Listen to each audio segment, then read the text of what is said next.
తన 14 ఏళ్ల ముఖ్యమంత్రి అనుభవంలో 45 ఏళ్ల రాజకీయ ఇండస్ట్రీలో ఒక్కటంటే ఒక్క ప్రభుత్వ మెడికల్ కాలేజీ స్థాపించాలని కానీ, ఒక సూపర్ స్పెషాలిటీ ఆసుపత్రి పార్లమెంటు కోటి నిర్మాణం చేయాలని కానీ, లేదా ఉన్న ప్రభుత్వ ఆసుపత్రుల్ని ఒక్కొక్క పార్లమెంటుకి దాన్ని మల్టీ స్పెషాలిటీ హాస్పిటల్గా రూపుదిద్దాలని కానీ ఏ రోజు ఆలోచన చేయనటువంటి నారా చంద్రబాబు నాయుడు ఒక పక్క అయితే, ఏ అనుభవం లేకుండా ఒక్కరోజు అంటే ముఖ్యమంత్రిగా ఒక్కరోజు కూడా అనుభవం లేనటువంటి నవ యువకుడు జగన్మోహన్ రెడ్డి గారు ముఖ్యమంత్రిగా బాధ్యతలు చేపట్టిన 5 సంవత్సరాలు కోవిడ్ పీరియడ్ తీసేస్తే 3 ఏళ్లలో 17 మెడికల్ కాలేజీలను నిర్మాణం చేయాలనేటువంటి గొప్ప సంకల్పంతో దానిలో 7 మెడికల్ కాలేజీలని పూర్తి చేసి తన 5 ఏళ్లలో అంటే 3 ఏళ్లలో 7 మెడికల్ కాలేజీని పూర్తి చేసి 10 మెడికల్ కాలేజీలని శరవేగంగా నిర్మాణ దశలో ఏర్పాటు చేసినటువంటి నవయువకుడు. అంటే అనుభవం, దీన్ని బట్టి మనకు అర్థమయ్యేది అనుభవం కంటే, రాజకీయ ఇండస్ట్రీ కంటే సంకల్పం అనేది ముఖ్యం. ఏ నాయకుడికైనా, కుర్చీలో కూర్చున్నవాడికైనా అనేది, ఏ ముఖ్యమంత్రికి అనేది జగన్మోహన్ రెడ్డి గారి యొక్క నిర్ణయం వల్ల మనకు అర్థమవుతుంది. జగన్మోహన్ రెడ్డి గారి నిర్ణయం వల్ల ఉచితంగా అంటే సంవత్సరానికి 15,000 రూపాయల ఫీజుతో మాత్రమే ఉచితంగా 1,500 మంది పిల్లలకి ఉచితంగా కొత్తగా వైద్యాన్ని అభ్యసించే అవకాశం రావటం, అలాగే దోపిడీని అరికడుతూ, పెత్తందారుల దోపిడీని అరికడుతూ, వ్యాపారస్తుల దోపిడీని అరికడుతూ మరొక 1000 సీట్లని తక్కువ ఫీజుతో కాలేజీ మెయింటెనెన్స్ కోసం పనికొచ్చేటువంటి ఇదిగా 2,500 సీట్లు వచ్చేట్టుగా ఏర్పాటు చేస్తే, ఇతను వచ్చి ఇవాళ మాట్లాడే మాటలు మనం చూస్తున్నాం, విషప్ మాటలు.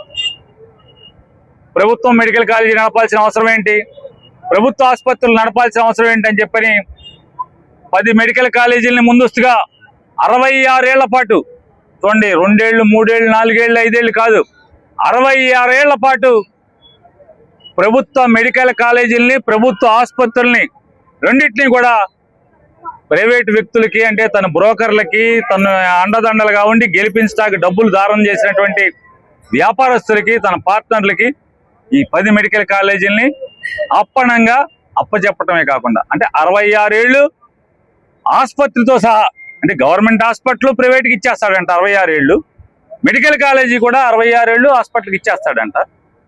ఇస్తూ ఆయన ఇంకో మాట మాట్లాడుతున్నాడు, అట్రాక్షన్గా 2 సంవత్సరాల పాటు ఈ 10 మెడికల్ కాలేజీలు, అంటే సగం కట్టినటువంటి ప్రభుత్వ మెడికల్ కాలేజీలు కానీ, ఆల్రెడీ ఉన్నటువంటి ప్రభుత్వ హాస్పిటల్ కానీ, అంటే మెడికల్ కాలేజీలు కానీ ప్రభుత్వ ఆసుపత్రులు కానీ ఇచ్చేయడంతో పాటుగా 2 ఏళ్ల పాటు కాలేజీలో పనిచేసేటువంటి ప్రతి ఒక్కరి జీతాన్ని, హాస్పిటల్లో పనిచేసేటువంటి ప్రతి ఒక్కరి జీతాన్ని ప్రభుత్వమే చెల్లిస్తామని చెప్పి మాట్లాడుతున్నాడు.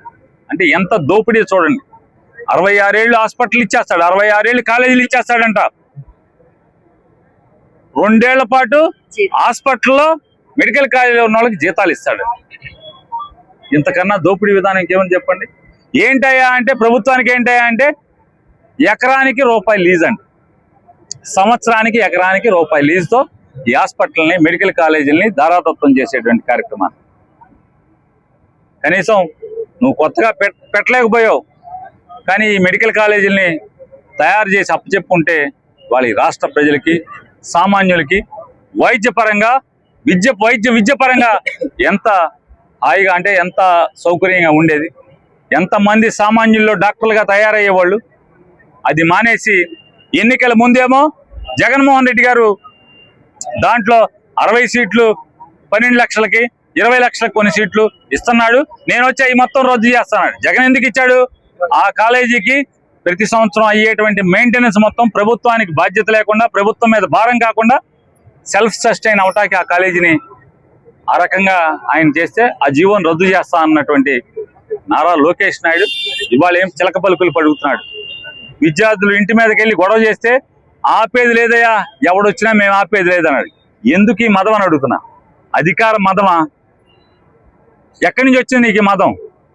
ఈ మాటలు మాట్లాడేటి. ఎన్నికల ముందేమో జగన్ ఇచ్చిన 60 సీట్లు 12 లక్షలు 20 లక్షలకు కూడా ఉన్న సీట్లను రద్దు చేస్తానన్నాడు.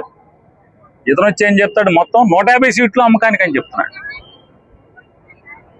సిగ్గు ఎగ్గు నీతి కానీ కనీసం అంతరాత్మ కానీ లేకుండా డబ్బు డబ్బు డబ్బు ఎంతసేపు డబ్బు మూటలు కట్టి దుబాయ్కో యూరోప్కో అమెరికాకో పట్టుకెళ్ళి దాచుకునేటువంటి తప్పుడు రోగం తండ్రి కొడుకులకి రావటం అనేది మనందరి దురదృష్టం. ఇవాళ జగన్మోహన్ రెడ్డి గారు ప్రజల్లోకి పిలిపించారు. అయ్యా ప్రజలారా, నా గొంతుతో ఎవరైతే గొంతు కలుపుతారో ఈ ప్రభుత్వ మెడికల్ కాలేజీలని ప్రభుత్వ ఆసుపత్రుల్ని 66 ఏళ్ల లీజు పేరుతో అమ్మకానికి పెట్టినట్టు చంద్రబాబు నిర్ణయాన్ని వ్యతిరేకిస్తూ గవర్నర్ గారిని కోరుకుందాం. దానికి ఎవరు సంతకం పెడతారో రమ్మంటే కోటి మంది ప్రజల పైచిలుకు మంది మద్దతుగా గవర్నర్ గారికి ఈ డిమాండ్ని సంతకం రూపంలో కాగితం రూపేణ వాళ్ళు అందజేస్తే పరిస్థితి. రేపు 18వ తారీఖున ఈ కోటి పైచిలుకు ప్రజల యొక్క గళాన్ని కోటి ప్రజాగళాన్ని గవర్నర్ గారికి వినిపించి చర్యలు తీసుకోమని చెప్పడమే కాకుండా జగన్మోహన్ రెడ్డి గారు ఒక హెచ్చరిక చేశాడు.